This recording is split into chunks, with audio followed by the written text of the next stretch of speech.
here's another one of the beautiful par threes on this golf course, the 7th today. It measures 170 yards with the pin 25 on and 7 from the left. It plays 170, but it's straight downhill elevation change of around about 20 yards. So for most of the field, this is just an 8-iron.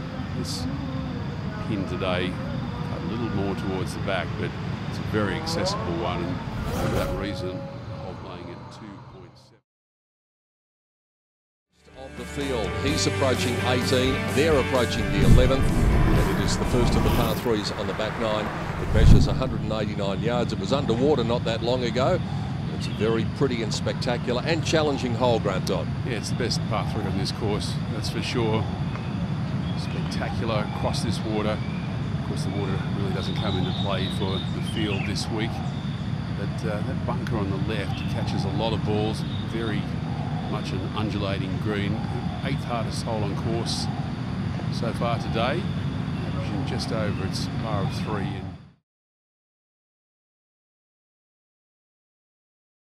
He's going to mark, and as he does, we'll head back to the 14th, the last of the par threes, measuring today at 180.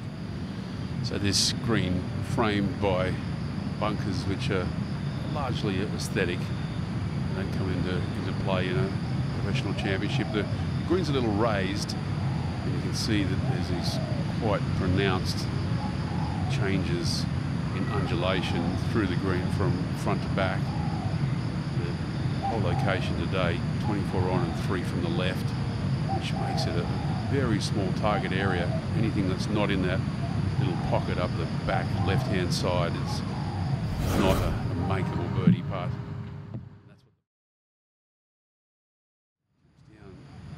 That's what down to that top 4.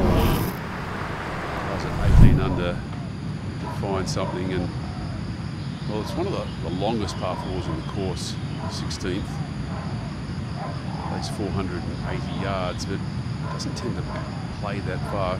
Guys will take driver. What will take it up the left-hand side, a slightly shorter route, and just leave themselves with a 7 or 8-iron, perhaps a little less for longer hitters.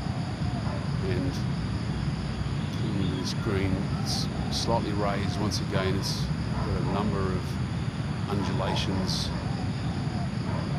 changes in slope. The pin today cut on 27.5 from the right. Here's the 17th, they're leaving it, and our final group is heading towards it, 394 yards. As we said, Dottie, statistically there's not much difference between it and 16 as far as birdieable holes are concerned. Yeah, but it's quite a short hole, only 394 yards, around 360 metres, so it's just a 3-wood and perhaps a 9-iron for the second. If you take driver, you can be very aggressive with the second, just a sand iron in hand. Right about this area here, it just narrows up, and that's why a lot of players decide to take the 3-wood off the tee. But this hole location today, which is 13 on and 8 from the left, it's pretty accessible. It's a definite birdie hole.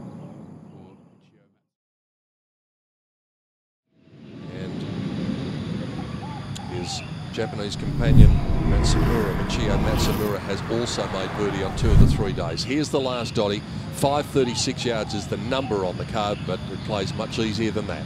It does, but it's still a good finishing hole because it allows for some change in the championship. And we've certainly seen all of that this week, from eagles to bogeys and double bogeys.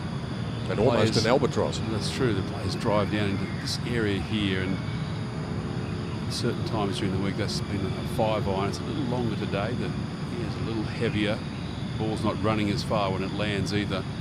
And they'll come straight across this water with their seconds to a green which has a big spine running right through it. You can see there the easiest hole on the course, playing 4.34.